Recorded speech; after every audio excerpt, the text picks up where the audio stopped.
अगली प्रश्नावली की ओर बढ़ रहे हैं हम। दो चर वाले रैखिक समीकरण युग्मों का हम ग्राफीय विधि से हल करेंगे। ग्राफीय विधि,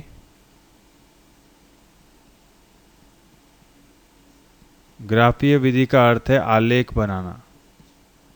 कोई भी समीकरण है हम उसका आलेख तैयार करेंगे।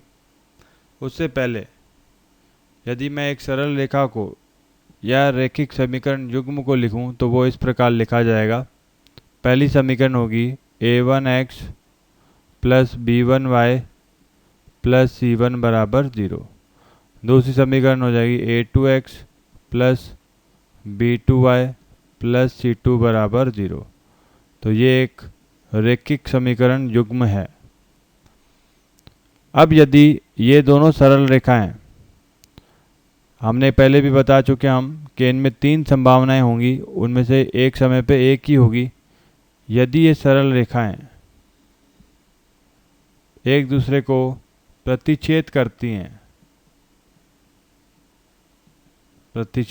हैं तो वो एक संभावना होगी, या फिर समांतर होती हैं तो वो दूसरी संभावना, या फिर संपाती होंगी तीसरी संभावना। तो जब ये प्रतिच्छेद करेंगी तो इस स्थिति में केवल एक हल होगा। समांतर होने पे कोई हल नहीं होगा। संपाती होने पे अनेक या अनंत हल होंगे। ठीक है, तो इनको कैसे पता लगाया जाए, जांच कैसे की जाए कि समीकरण प्रतिच्छेदी हैं, समांतर हैं या संपाती हैं। तो यदि a1 बट्टा a2 का मान b1 बटा b2 के बराबर ना आए तो ये रेखाएं प्रतिच्छेदी रेखाएं होंगी। और यदि a1 बटा a2 का मान b1 बटा b2 के बराबर हो, परंतु ये दोनों c1 बटा c2 के बराबर ना हो, तो ये समांतर रेखा होंगी। संपाती के लिए तीनों मान a1 बटा a2 बराबर b1 बटा b2 बराबर c1 बटा c2 होना चाहिए। ये हमें याद रखना है।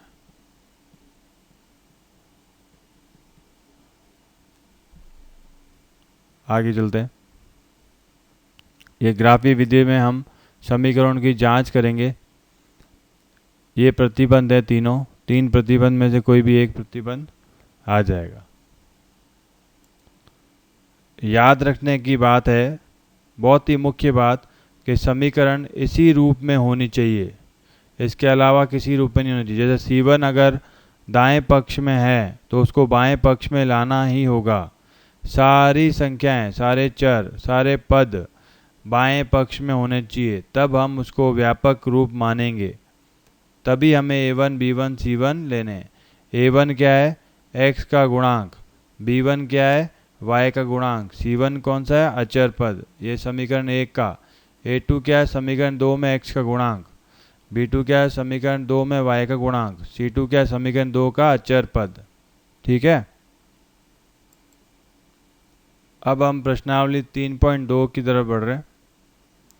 पहला प्रश्न है, निम्न समस्याओं में रैखिक समीकरणों के युग्म बनाइए और उनके ग्राफीय विधि से हल ज्ञात कीजिए। प्रश्न 1 दिया हुआ है, कक्षा 10 के 10 विद्यार्थियों ने एक गणित की पहली प्रतियोगिता में भाग लिया। यदि लड़कियों की संख्या लड़कों से 4 अधिक थी तो प्रतियोगिता में भाग लिए गए लड़कों और लड़कियों की संख्या ज्ञात कीजिए।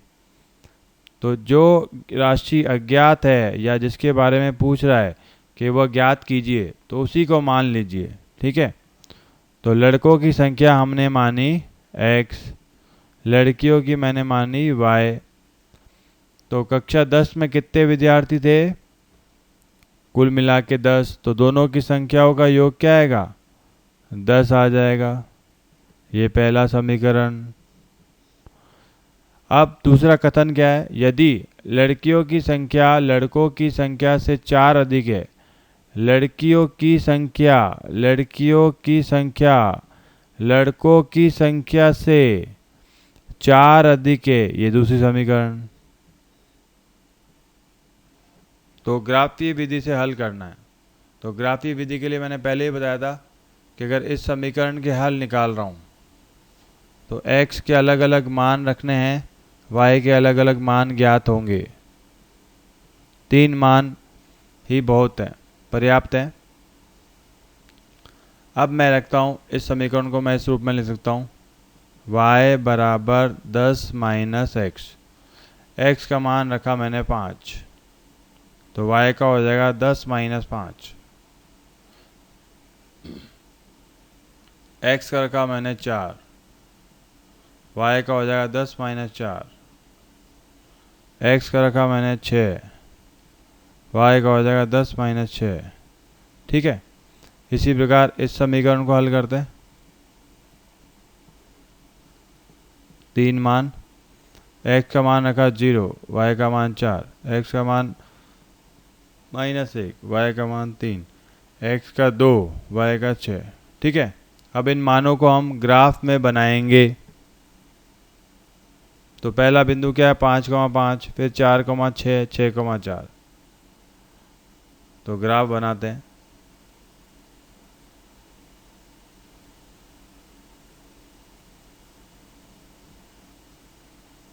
ग्राफ के लिए एक नया कलर ले लेते हैं।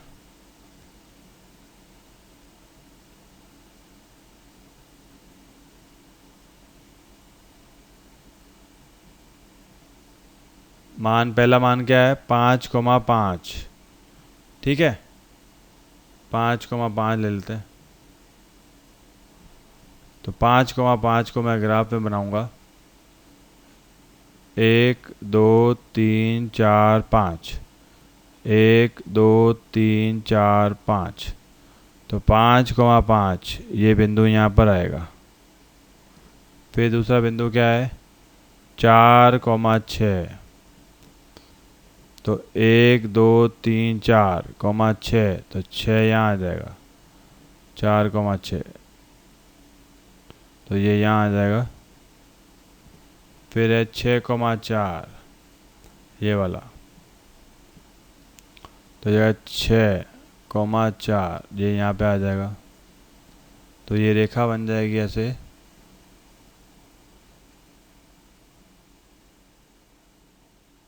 ठीक है, ये रफ डायग्राम है।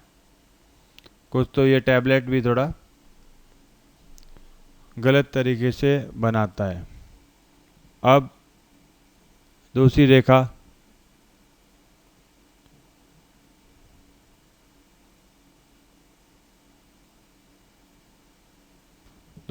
क्या कह रही है, 0,4। तो 0,4 बनाया।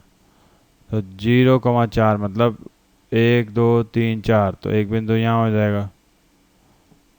फिर क्या है, -1,3, तो -1 यहाँ हो जाएगा, -3, 1 2 3, तो ये यहाँ आ जाएगा।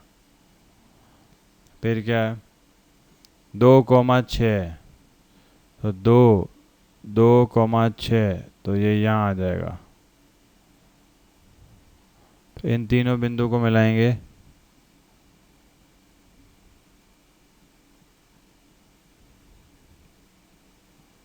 तो ये रेखा बन जाएगी। तो ये हमारा प्रतिच्छेदी बिंदु आएगा। ग्राफ में हम बनाएंगे तो पूरा का पूरा सही आएगा, या हम कहते हैं ये एक हल है। ठीक है।